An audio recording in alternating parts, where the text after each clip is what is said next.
どうも、モブです。今回は、新規勢や復帰勢向けの基本的なステータスの盛り方についての動画になるよ。それじゃ、早速見ていこ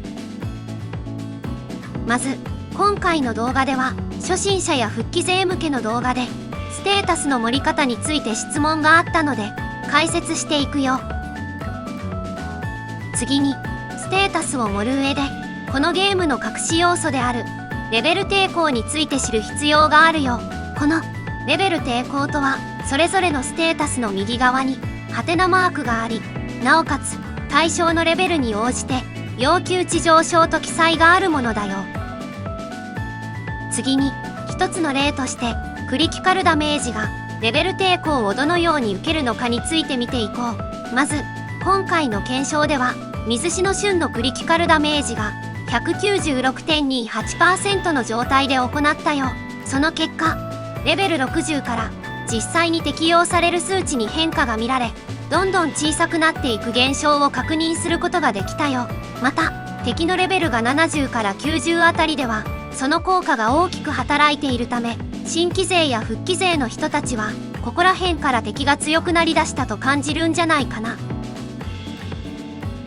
そして、レベル120の敵の場合には 196% あった数値が 102% までに減少し、クリティカルダメージに大きく制限がかかることがわかるね。そのため高レベルの敵に対しては攻撃力や属性ダメージ増加、固定ダメージなどの要素が輝くことになり、ストームブリンガーやテンマコンなどの編成が見られるよ。次にダメージ増加におけるレベル抵抗についても確認していこう。今回は水篠旬のダメージ増加が 23.48% の状態で検証し、クリティカルダメージと似たような結果を確認することができたよ。そしてダメージ増加でも敵のレベルが60から減衰が始まっていることが分かったよ。このようにクリティカル率、防御力貫通、精密度も敵のレベルによって減衰するよ。またこれらのステータスは少し複雑なので別の動画で解説するよ。次にステータスの盛り方についてだよ。まず序盤では敵のレベル抵抗がなくアーティファクトの厳選ができない状態のため、基礎攻撃力をとにかく上げる必要があるよ。そのため転職や武器の最大レベルの拡張、ステータス振り分けでは筋力に全部振るようにしよう。そして中盤からはアーティファクト厳選が可能になり、防御力や HP を上げる活力、クリティカル率やクリティカルダメージを上げる速度に振る必要はなく、知能も再覚醒があるため筋力または感覚に振ろう。しかし破滅の力やギルドボスの攻略の際には一定数値、知能に振る必要があるので注意しよう。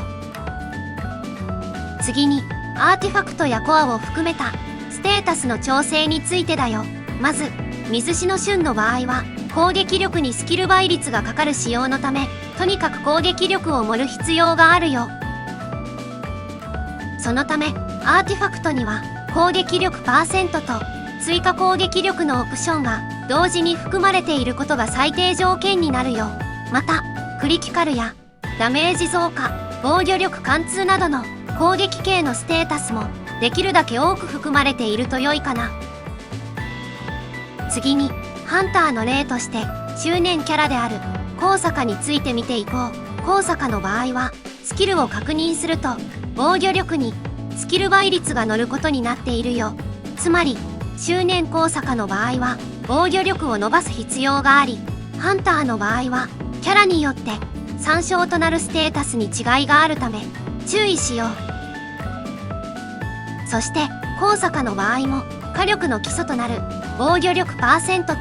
追加防御力が同時に含まれていることが最低条件になるよ。またクリティカルやダメージ増加、防御力貫通も必要だけど、キャラやパーティーの特性によって盛るべきオプションに違いが生まれることもあるよ。例えば水属性パーティーの高坂の場合は特定のコンテンツでは魔力消費量減少というオプションを盛る必要があり、さらにメイリンの専用武器の効果を付与させるためにパーティーの中で攻撃力を一番高い状態にしなければならないよ。最後にそれぞれの攻撃系のステータスについて軽く説明していくよ。まずは攻撃力だね。これはハンターによってそれぞれ参照となるステータスに違いはあるけど、一番優先に盛るようにしよう。これは計算式の都合上全てのダメージ計算の土台となり、ここから乗算的に乗っていくからだよ。次に精密度についてだよ。精密度とは敵に与えるダメージの最小値を補正してくれるもので、ダメージのブレを小さくしてくれるよ。そのため戦闘時間が長く水しの旬の火力が出るコンテンツでは精密度を 99.0% にする人もいるよ。しかし推奨戦闘力のデバフや敵のレベル抵抗も踏まえて無駄なく 99.0% にするには緻密な計算が必要となるため難しい分野になるかな。次はクリティカル率についてだよ。クリティカル率は一定数値を超えると黄色く表示され 50% より進まなくなるよ。しかし実際には推奨戦闘力によるデバフやレベル抵抗が強く反映されるため、実数値基準で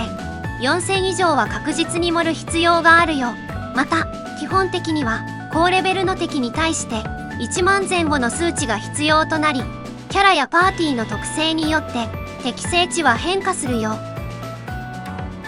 次にクリティカルダメージについてだよ。クリティカルダメージもクリティカル率と同様に敵のレベルによって大きく制限がかかるよ。またクリティカルダメージの特性上最低でも 100% を超えたいため 200% 前後を目安にしよう。次に防御力貫通についてだよ。防御力貫通というステータスは使用上防御力が極めて高い敵に有効なものになるよ。そのため基本的にはダメージ増加の方を優先的に盛ろう。またオレアラでは敵の防御力が数値化していないため、別の動画で敵の防御力を簡単に算出する方法を解説するつもりだよ。次にダメージ増加についてだよ。ダメージ増加はレベル抵抗による減衰を考慮しなければ基本的に有効に働くため、防御力貫通より高く設定するよ。しかしハフトナのような防御力が増加していく敵に対しては防御力貫通を盛る方がダメージにつながるため比率が逆転する場合もあるよ。今回の動画は以上になるよ。これからもこのチャンネルではオレアラの動画をたくさん投稿するつもりだよ。よかったらチャンネル登録、高評価、コメントお願いします。